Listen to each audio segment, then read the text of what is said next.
తీసుకుంటామని తెలియజేసుకుంటూ 6,000 రూపాయలు పెన్షన్ అడిగారు. చాలా కష్టాలు ఉన్నాయి, మీరు గుర్తుపెట్టుకోవాలి. ఈ ప్రభుత్వంలో మొత్తం అప్పులు అయిపోయినాయి. నాకే ఆశ్చర్యం వేస్తోంది, ఏమైనా చేయగలుగుతామా లేదని కూడా అనుమానం ఉంది. అయినా కూడా మీ కష్టాలు దృష్టిలో పెట్టుకుని ఈ 6,000 రూపాయలు పెన్షన్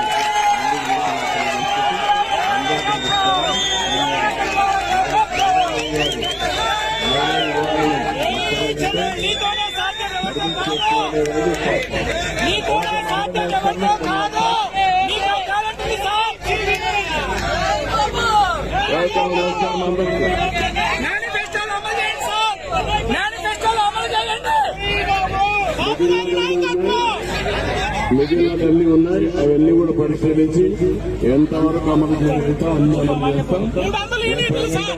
ప్రతి వికలాంగుడి ఇంటికి 300 యూనిట్లు అన్ని వర్కౌట్ చేద్దాం.